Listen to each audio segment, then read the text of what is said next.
Hello and welcome back to Nadya's Identity Files. I have with me the fabulous and multi-talented Liza Morales. Thank you so much for being here. Thank you so much for having me. XOXO Liza. Yes, XOXO Liza with 2 Z's, please. That's how we roll. Right, and we're like periscoping. We're people watching. We're broadcasting.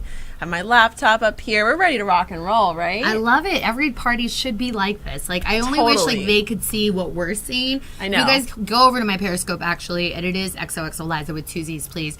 You'll be able to see the behind the scenes behind the scenes action to everybody. Yes. So I'm ready to talk with you about do it. your identity and broadcasting and your journey. You've done so many exciting things, and I was saying in my introduction, which I don't think you got to hear because you were being eaten alive by psycho drivers outside LA on the traffic, freeway. Man, those Oompa Loompas, they'll get you every time. Psychopaths like driving through, like, oh my gosh. But I was saying, like, it seems like you've accomplished more in the number of years that you actually have been on Earth. Like, thank you. My mom always says this. She's like, because I get down on myself sometimes. So I'm like, I didn't hit this goal or I didn't do this month. And she's always like, I have to remind you, you do more in a year than most people do in a lifetime.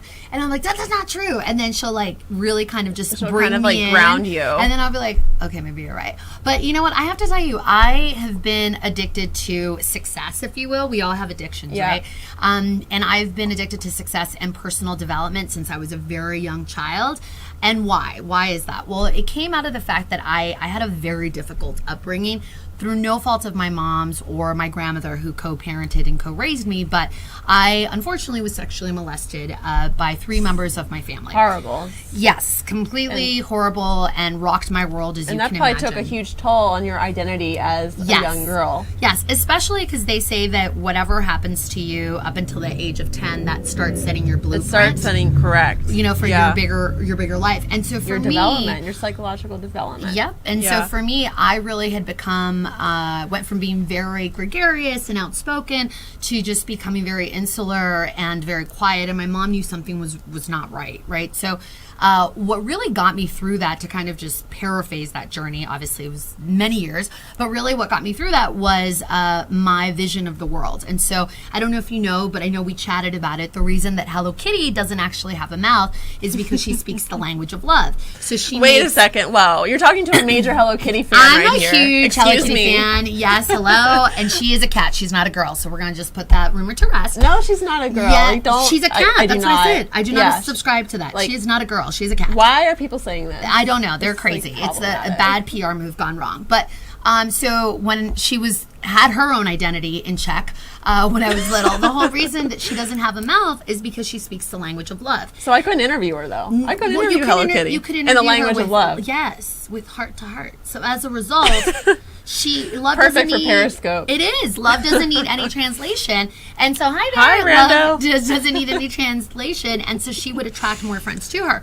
So why was that important? Well, in my life, what I realized was, even though at this young age, I started being molested when I was 6, and it happened every day till about I was 8. So in my world, reprehensible. Yeah. So in my world, I had to really understand what could I do, and I felt, well, I can't actually speak. Like, I don't have the energy to speak up. And more than anything, I really believed my molester, my main molester, which was my uncle, who threatened to hurt me or my family if I said anything. So I took this idea and ran with it of what Hello Kitty, her vision of seeing the world through love, or speaking the world through love-filled eyes. I thought, well, what if I see the world through love-filled eyes? If I can see the world through love, I will attract love to me.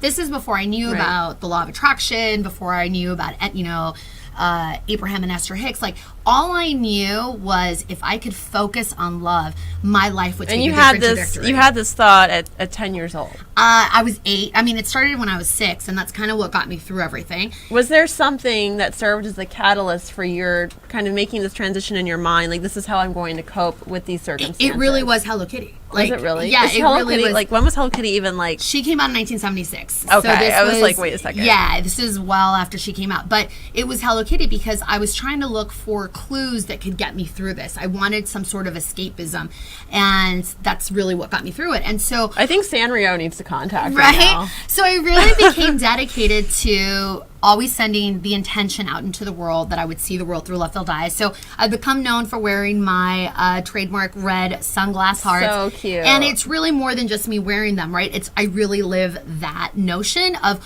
what can we do to put more love in the world every day. And so now I have a community, Love Bug Nation, and they're amazing. They're here on Periscope, but they follow me all over the social webs. And that's exactly the fundamental principle of it all, is by us being addicted, I guess, if you will, to love, and by planting more seeds of love into the world, we actually will create more love around us. Totally. And that's where the in relationship to love, we can really start thinking about purpose. And Correct. I was having a very lengthy conversation, as you heard, with Elvira about purpose and the importance of purpose. Purpose is also very important to me. It underlines everything that I do.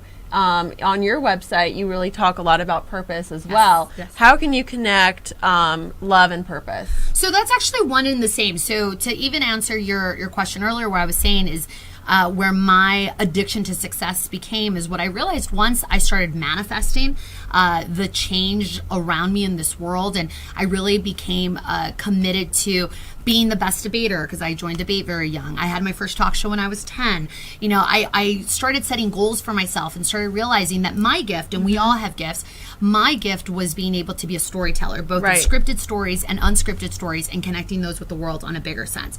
So when you really tap into what that purpose is, nothing really can hold you back. Absolutely. Because then from there, you just start building, how can I be of service? How can I set this intention to create products or to be in a position where I'm helping more people, and by doing such, everything else will be taken care of. And I think, you know, to answer even that question more specifically, I think so many people get concerned and caught up with how can I make money, and what they're missing. And I love this from even an interview that I did with Oprah. What she told me is, like, when you focus on the money, nothing else will really fill you, right? But when you focus on what fills you, everything else will surround you. And I think it's important to remember that when we are living a purpose-filled life and we're thinking about how we can serve people, we should never do so at the sacrifice of ourselves either. You know, otherwise at that point we're starting to dip into kind of like martyrdom. And some people, they take things to one extreme or the other. And it's really critical to have that self-love and that self-awareness and that self-purpose, so we then can take that and manifest it out and help others in the ways, you know, that are still specific to us in our own journey. And you know what's great about that, you're saying that too, Nadia, is what ends up happening is when you're doing that, doors start opening that are aligned with your purpose. So when you're in alignment with the universe and what you're supposed to do, it actually is so much easier to get things done than when you're the person going down the river trying to go the opposite direction. Yes. Like, I want to do this. When you go in flow and just let it take you the way it's supposed to, you start realizing that you're able to bang things out. And that time period is different for all of us. Correct. You know, I'd like obviously all of your followers to know that don't be frustrated if you haven't found it yet. Correct. Don't give up. Keep searching and keep giving out. Keep pouring out love and purpose in everything that you do, because you will find things will click at some point. For sure. And the more you put love and service into the world, the more you're going to find more alignment in your own personal life. Oh, for sure. It's really the fundamental. It's like building a house, right? You need that as your foundation, and everything else built on top of that will give you a steady foundation. When people build a foundation based on shallow needs or greed or ego, it's a house of cards. It's going to collapse. Yep. It's like the domino effect. Yeah, totally.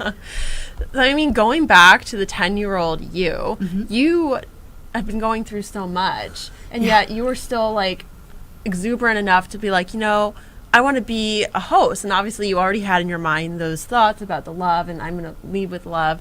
So why hosting at that time? Like, what were you thinking? So what's funny how that came out was I actually had told my mom I was really frustrated that people were like elected officials and celebrities and things that I would see.